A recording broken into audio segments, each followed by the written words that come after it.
put the child on the right track and give a remedy and the cure for the child. So that's what we're going to do that, and probably they will give you more information about the ECC and what it entails, so forth, on evaluation and assessment and stuff like that. And then the floor will be open for asking questions. So thank you one and all for having me over in this beautiful city of Hyderabad, the city of pearls, which we think in terms of matter. Here I'm seeing the city with pearls of education. Thank you for having me here, and moreover, I am totally thunderbolted by the language. I have totally fallen in love with Hyderabad. Thank you for having me here. Here I am to make this small little presentation. I am extremely passionate about what I'm going to present right now. Till now, it was in a very small environment, in a very small world. It came to me, and here I have the opportunity of sharing with so many people.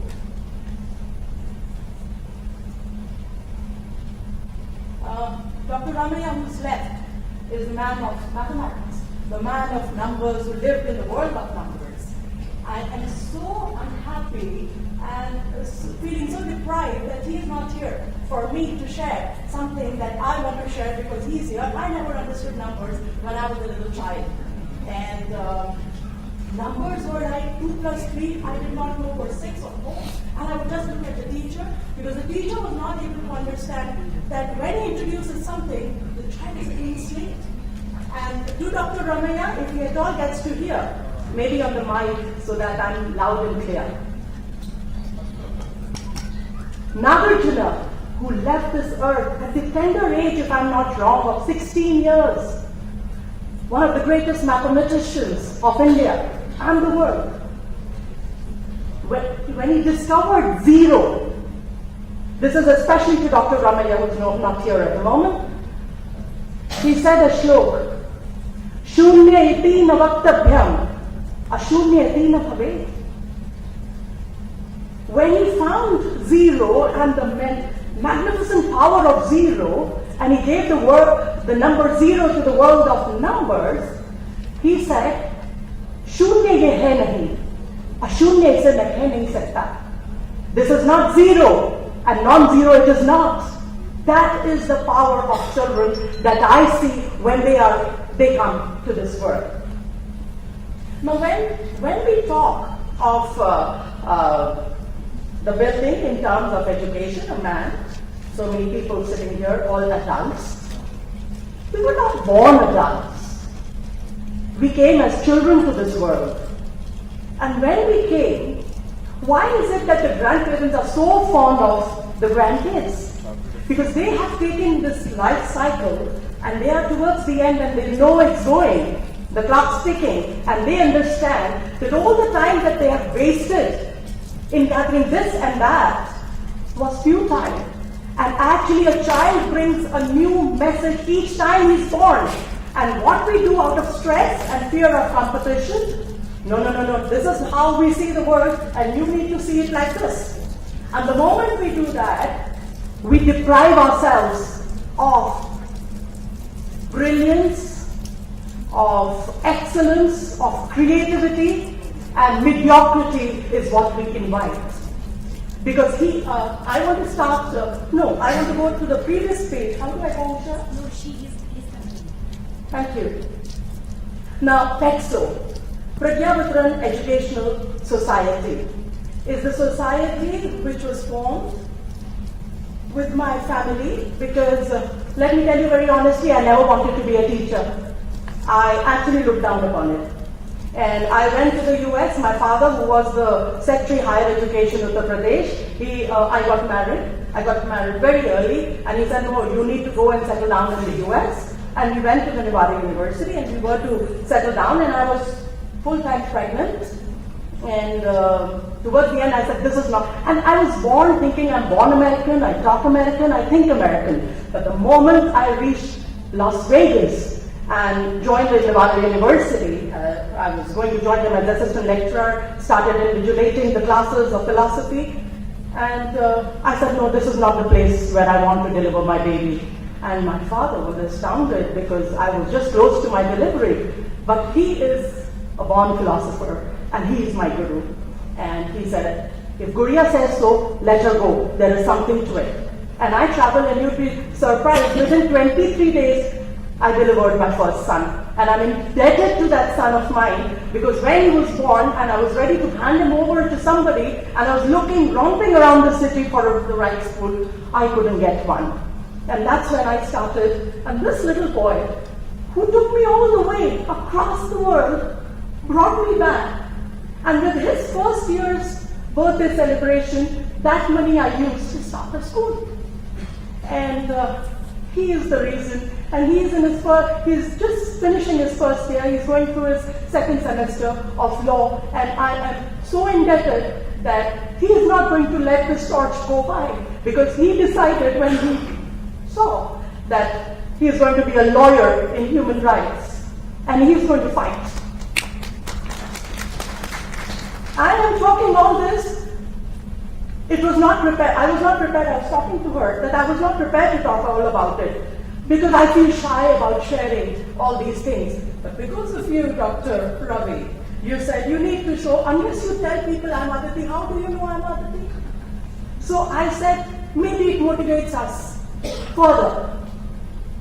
So this society was formed. I started sleeping when both my kids, Shrida Paramitam Krishna and Upnishad Pragya Krishna, finished their preschool. I decided to pack it up. I said, enough is enough, and I'm not going to take it up now. Because this journey between diapers and classes, I'm not going to do it. And I packed them and I went to my brother in London.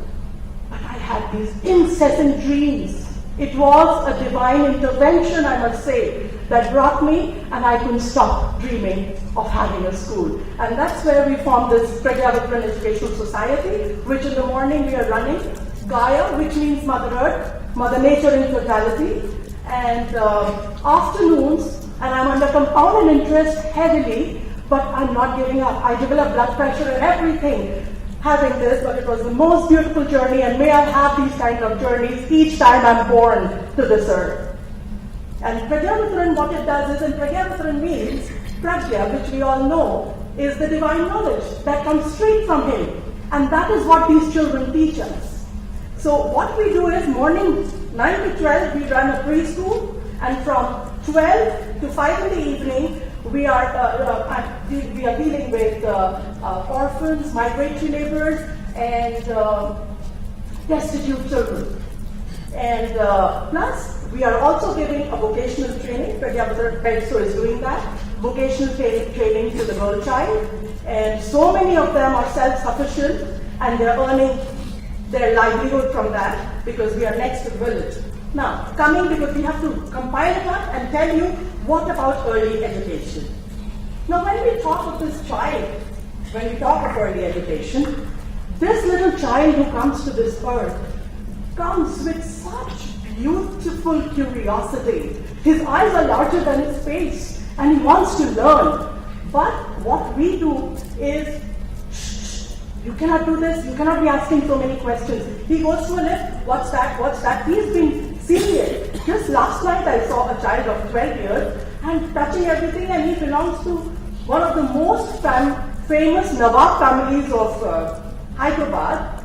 He is so full of curiosity in class 6, and his mother was feeling so ashamed. She said, no, we are not to stunt his creativity. And can I have the water? When we talk of early education, we talk of these children who come from this unmanifested quantum fields to this manifested quantum fields, right? So they are clean slates. They have nothing, but they have everything. When I say the shunya, they have everything in them. And all our life we teach them as youngsters, as young parents, do this, do that, you've got to become this, you've got to become that. But when we come to the dead end of our lives, we feel not even this body is going with us. What is of more importance? And that is what we need to learn from these kids. And if we do not believe in them, and we start teaching them, we have done the cruelty against creativity, and we have mediocrity at large. Can I go back and start my presentation to the back page, please? Yes. He has no time, no idea of time and space, which is he is in a state of nirvana. He is beyond distinctions. There is no right and wrong. There is no this and that. And that's how he learns and he brings. And each new baby in the cradle gives us this message, and we, in our incessant speed of learning and going around, we stop him from doing that, and we put him under stress. And 0 to 3, nahi. I would say 0 to 9, 10 years are very, very crucial because his organs are still forming. And for the child tells us each time he comes. We are so hell-bent on hammering this and that on the child, imposing rigidities. How do we expect him to grow? The strength of the building depends on the foundation, and we need by posing him with fear of stress and competition. How do I go to the next page? Now, why don't we encourage in him his inherent ability to dream things that never were and say, why not? Do you agree with me? Yes. To give us, all of us, a message to believe in the present, he comes to give us this message that present is important. Future is, how can future be real if we have not seen it? Future is only an outcome of today. So that is why the beautiful first shloka of Gita, the current is the first thing, and you don't have to worry about the results, because if you plant an apple tree, beautiful apples have to come if you look after it well. There is no ambiguity about it. So when we design the curriculum of the children, should it be designed by adults who think that a